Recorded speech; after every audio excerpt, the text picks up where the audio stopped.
my political opinions and so on, I ended up drawing their fire, and they wrote a report and called it in to the employer. So it was a kind of deliberate attempt to, it wasn't just to dox me, because I hadn't hidden my name, I didn't think I was doing anything wrong, I was just expressing an opinion. But it was an attempt to deliberately get me fired. Where was you working? I was working at Standard Chartered Bank in Moorgate. Doing what?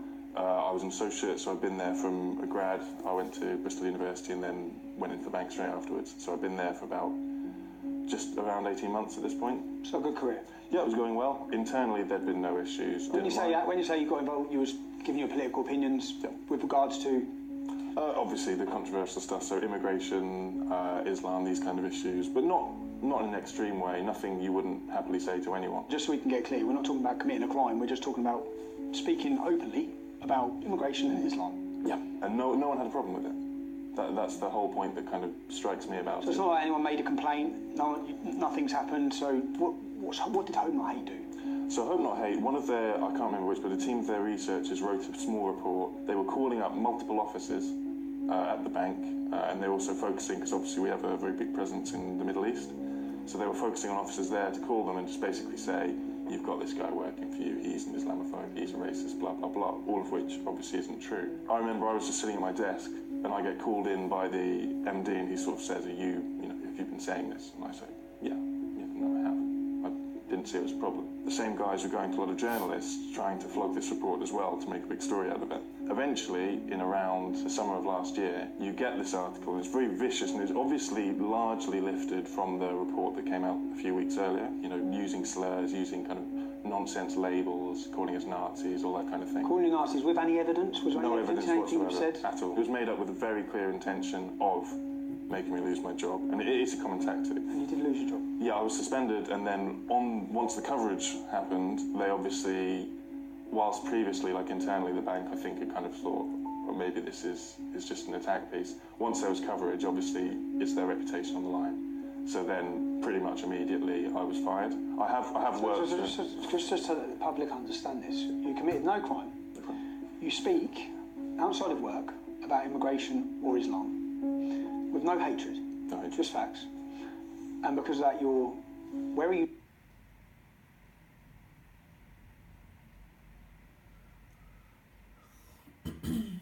Now, how's your life changed? What do you see for your future now? Financially very difficult, of course, because it kills your income. And then there's knock-ons from that are always a pain. Okay, well thanks, and I hope you, I wish you luck in trying to get your life sorted. Me too. Yeah, good luck. Thank you. So you've heard from Tom Dupree. You've heard how his life was changed simply for expressing his free speech due to the actions of Hope Not Hate. Later on in this documentary, you'll hear recordings of Caelan Robertson and George Llewellyn-John to see how their lives have been affected. Caelan and George used to work with me at Rebel Media, and when I went independent, they come to work with me there. When I was released from prison, and I met with them, they said that they had been intimidated and threatened, and for that reason they couldn't work with me. I'd just been released from prison. I wasn't in a good state, and I thought they were just saying that because they wanted to go and work with Lawrence Southern. Also, you'll hear recordings from Lawrence Southern. Lawrence Southern is a leading political activist from Canada. She now works as a journalist making documentaries. In those recordings, you'll hear about allegations about how they've suffered due to the actions of Hope Not Hate. So, I've been contacted by Lucy Brown, who's an ex-employee. The last time we spoke to each other, we were screaming obscenities at each other. Now, she's been contacted by Hope Not Hate and by Panorama, who are working together on a project against me, work entitled Tommy Takedown.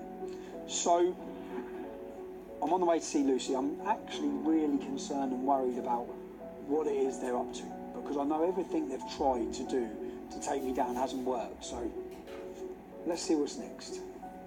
Last time I spoke to you, I screamed some obscenities, some terrible things down the phone. So did I. I also have a surprise for you. Go on. I thought I'd commiserate it, so I actually got your prison number. No, you haven't. To remind myself the happiest day of my life. What? 808-4CG. Yeah, that's the one. Oh my God. Laughed my head off.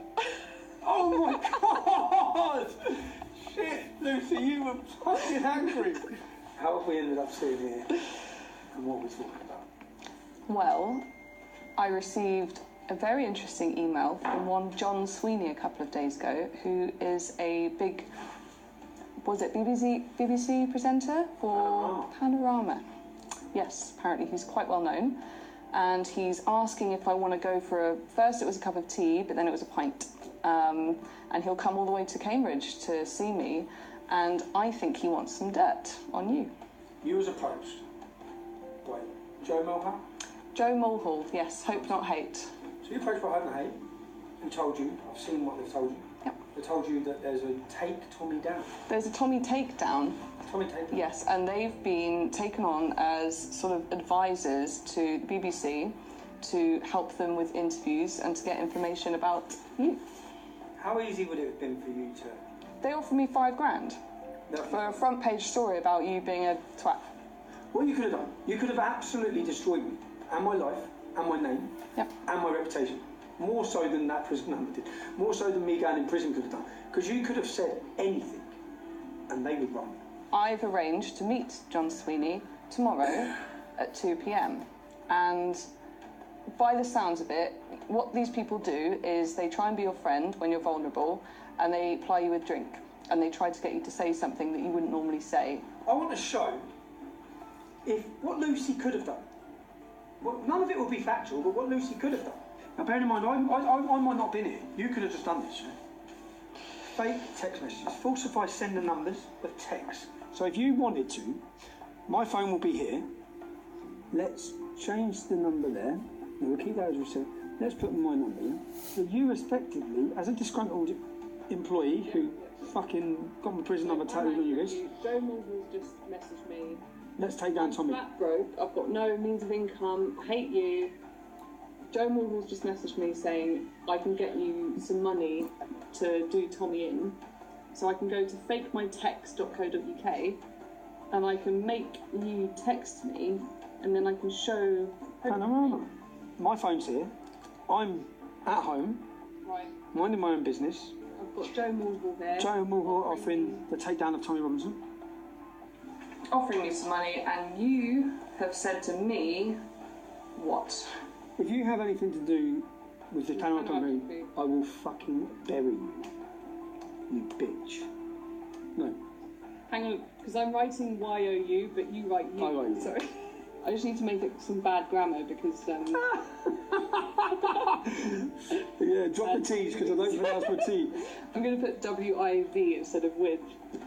This Panorama, you wouldn't make that a capital letter. No, I put with. I put with. Okay, alright. With this Panorama doc. If you have anything to do with Panorama I doc, will fucking bury you, comma. bury You bitch. Just to prove, I could have nothing to do with this. I'm not. My phone's here, Yeah. so I've not sent you a message. Yeah, so let's wait. And the point is that they're actively searching with a far-left organisation. They're actively working with my ex-employees to bring me down. What I want to prove here is how easy it is and how many other things in this documentary have been faked on me. If you had anything to do with this Panorama doc, I will fucking bury you, you bitch. Can you focus on that? So I didn't send that. That's sent from my computer. My phone has not sent you a single message. Now, Panorama are the biggest investigative journalists in the world, so I don't see how this can work. If they wanted to do a proper investigative journalist piece, they should look at the crime that I committed. Was it criminal? Did the judge act out of law? Was I treated? Were my human rights abused? One of the biggest cases in this country's history in modern time. Yeah, 600,000 people signed a petition, 30,000 people marching, ambassadors from the American government, every political party in Europe talking about it. The most talked about court case in decades, but they're not bothered about that. This is fake. Yeah. This is going to be falsified. This is not me. And I want to see if this, by a disgruntled ex-employee, could make its way around the world. I'd like to see how much power Hope Not Hate have over the world's media. Yeah, basically.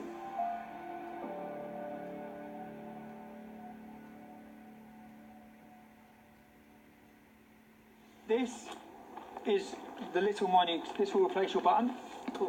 This will go into your button anyway. This is how it will record. And are you nervous? No. You should be. You should be.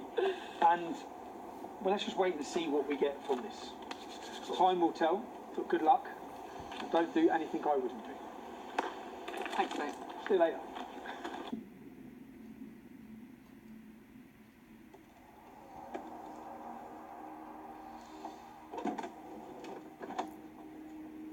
Success?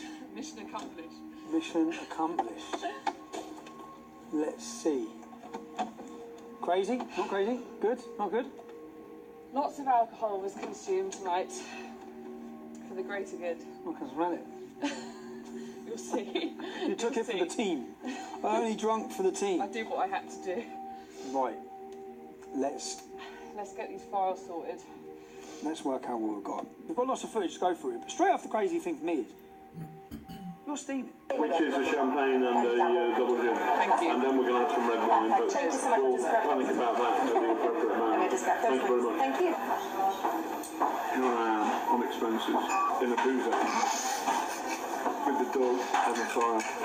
Good. And I think we should have one more bottle of fuck it, no expense spared. 2 brandies, 2 limoncellos. This is from the Cassis.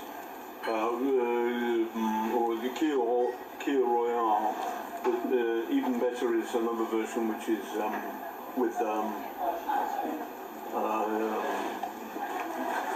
blackberry, blackcurrant, liqueur and champagne.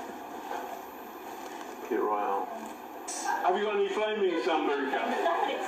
And then 2 Keel Royales. And then the bill.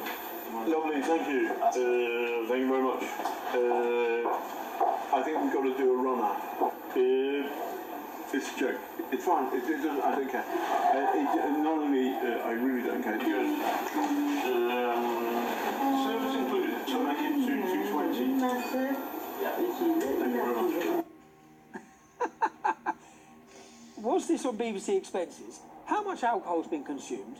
I've heard him mention 3 bottles of wine, champagne, flaming Sambuca, all in 5 minutes. And you can hardly sit up. So, for me, that's an expensive scandal that the licence fee payer is paying for. Should we be paying for you to get pissed? Yeah. Of course you think we should. Me getting drunk is me being more lucid, and then I'll tell him stuff. So he's wanting to get you drunk. He's using the expense money to get you drunk in order to get you information. Get me drunk, be nice to me, be my friend, and then I'll loosen up and be like, oh, I've got this recording, or, I can tell you this, or whatever. You may not like what I'm about to say, but one of my political heroes is the former head of the IRA, who turns the IRA. There's not... Who? Nick Knowles? No, the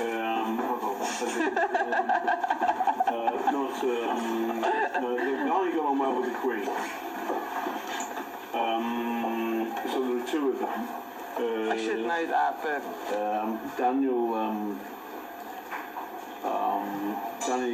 Danny McGuinness, I think his name is. And he got on anyway. He was the chief staff of the IRA. People say. Hey man, I've heard the Irish have been genocided. And last time I was there, they're okay. Martin McGuinness. His political hero is Martin McGuinness. Martin McGuinness, leader of the IRA. He's responsible for murder, bombs. It's a strange person to have as your political hero. From, I don't know, from someone who's trying to paint me as extreme, anyway. That is the sole reason I wanted to do this. For me, that is terrifying. How can they get that? How can he say he can do that from that innocent conversation or argument or disagreement, which has got nothing to do with that? So that is the sole reason I wanted that footage, to see exactly what are, and that's terrifying for me to think, what the hell are they about to portray to this country about me? What the hell are they going to say?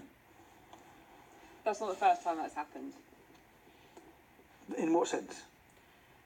Because I told you about, I was offered $5,000 to do like a story on you, like a front page newspaper story. By Hope Not Hate, you're talking about By your Hope kitchen. Not Hate. But I was also... By Hope Not Hate, who are working with these... Yeah, but I was also approached by a really mainstream newspaper, basically, to kind of make it out that you were like sexual allegations against me or something.